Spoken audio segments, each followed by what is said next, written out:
संजीव अपने दोस्तों राघव और प्रतीक के साथ बियर बार में बैठकर बियर पी रहा था। संजीव आज बहुत खुश लग रहा था। अरे यार, आज की पार्टी में तो मजा आ गया।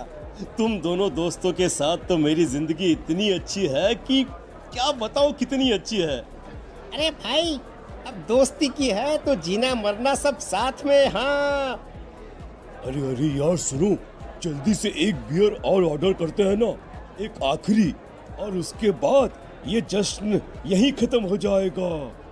अरे हाँ हाँ, क्यों नहीं। वेटर, जल्दी से 2 बियर की बोतल लेकर आओ।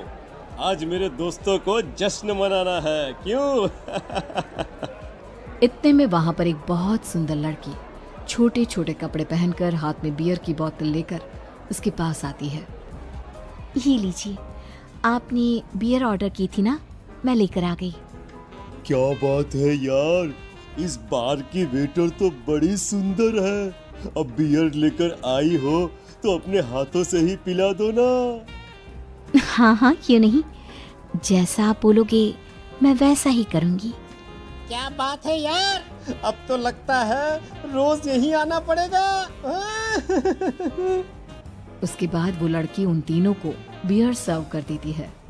पार्टी करने के बाद वो तीनों अपने अपने घर जाते हैं। प्रतीक, संजीव और राघव को उनके घर छोड़कर जैसे ही अकेला अपनी कार में आकर बैठता है तो अचानक उसे एहसास होता है जैसे उसकी कार की पीछे वाली सीट पर कोई बैठा हुआ है। वो तुरंत पीछे मुड़कर देखता है। तुम यहाँ क्या कर रही हो? और तुम मेरी कार में कब आई? अरे तुम तो बार में वेटर थी ना। बस ऐसे ही मेरा दिल कर रहा था आपके साथ आपके घर चलने का, इसलिए मैं आपके साथ चली आई। अरे लेकिन तुम मेरी कार में आई कब? अभी कुछ देर पहले तो यहाँ पर मेरे दोस्त बैठे हुए थे। प्रतीक के इतना बोलते ही उस लड़के का चेहरा खतरनाक तरीके से बदल जाता है। उसकी आंखें पत्थर की तरह सफेद और पूरे शरीर पर नीली नीली नसें उभर आती है। गाड़ी चलाओ, पूरी स्पीड में चलाओ, और अगर तुमने गाड़ी रोकने की कोशिश भी की तो मुझसे बुरा कोई नहीं होगा। डर की वजह से प्रतीक के पसीने छूटने लगते हैं। उसका शरीर बुरी तरह से कांप रहा था। प्रतीक बिना कुछ सोचे समझे कार को फुल स्पीड से चलाना शुरू करता है। चलते चलते वो शहर से दूर एक पहाड़ी पर पहुंच जाता है और सामने अब सिर्फ पहाड़ी का किनारा दिख रहा है, जिसे देख प्रतीक घबराकर अचानक से कार को ब्रेक लगाता है। देखो देखो देखो देखो, मुझे छोड़ दो मुझे। अगर मैंने गाड़ी जरा सी भी आगे बढ़ाई तो हम दोनों नीचे गिरकर मर जाएंगे। ये तो तुम्हें पहले सोचना चाहिए था ना। अब कुछ नहीं हो सकता।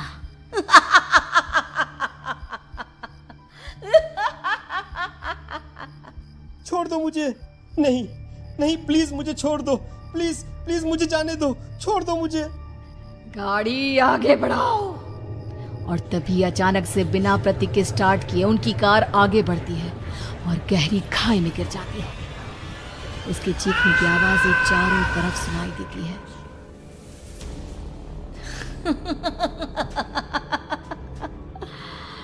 तुझे मारकर मेरे कलेजे में जल रही आग को थोड़ी शांति तो मिल गई, लेकिन अभी ये कहानी खत्म नहीं हुई।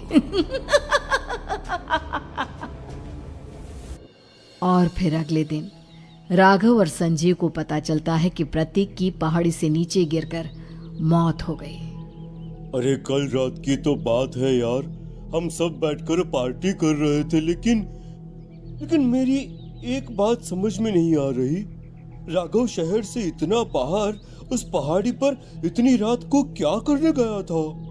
अरे यार, वही सोचकर तो मैं भी परेशान हूँ। हम दोनों को छोड़ने के बाद तो वो सीधा अपने घर जाने वाला था, और वो आत्महत्या क्यों करेगा भाई?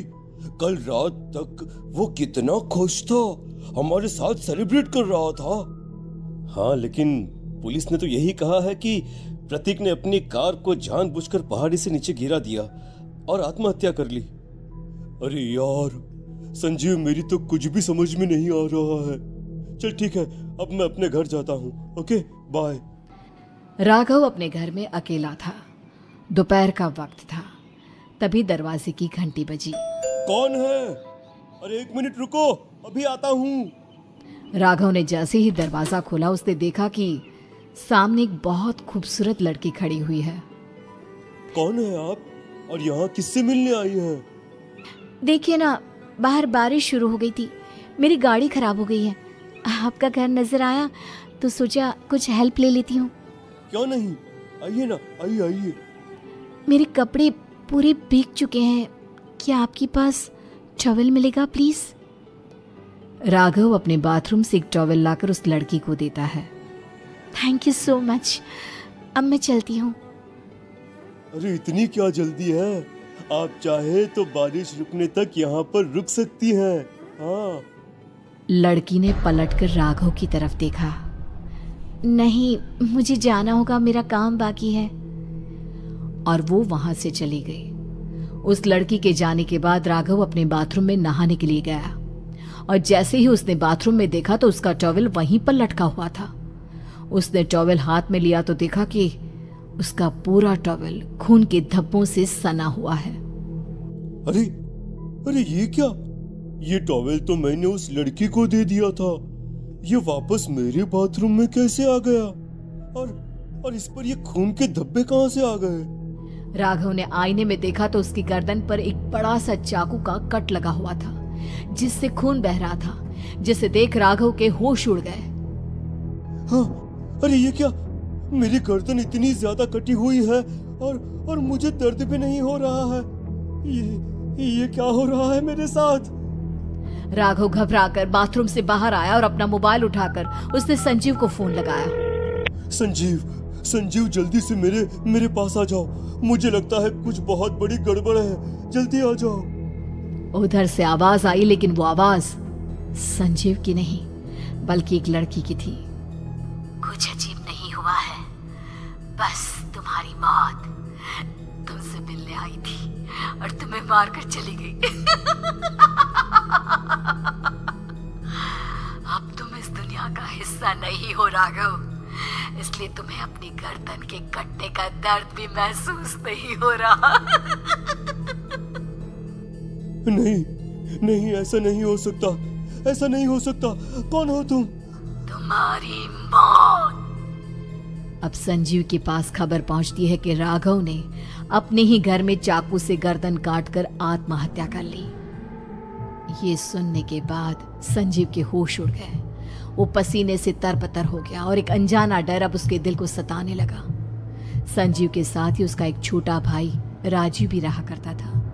अपने भाई को इस तरह परेशान देखकर राजीव उसके पास आया। अरे भैया, क्या हुआ भैया? आप इतने घबराए हुए क्यों लग रहे हैं? प्रतीक और राघव की मौत, मेरा मतलब मेरी कुछ समझ में नहीं आ रहा भाई। अचानक से मेरे दोनों दोस्तों ने आत्महत्या क्यों कर ली? अरे वो तो मेरी भी समझ में नहीं आ रहा है भैया। हाँ, हो सकता है कि कोई परेशानी होगी और इसीलिए उन्होंने ऐसा किया होगा। हाँ, लेकिन दोनों की जिंदगी में एक साथ परेशानी और दोनों का इतनी खतरनाक तरीके से आत्महत्या करना, कहीं ऐसा तो नहीं मैं भी मर जाऊंगा? अरे आप ऐसी बातें क्यों कर रहे हैं भैया? वैसे ही मैं इतना परेशान हूँ। जब से अंजलि ने मेरा साथ छोड़ा है तब से सब कुछ बहुत अजीब सा हो गया है।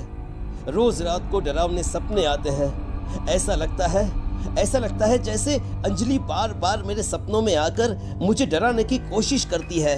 अंजलि का नाम सुनते ही संजीव की आंखें फट गई और उसके गले में आवाज अटक गई। उसके चेहरे पर घबराहट साफ नजर आ रही थी।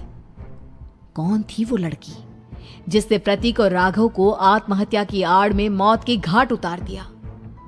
और कौन थी अंजलि जो बार बार राजीव के सपनों में आकर उसे डरा रही थी?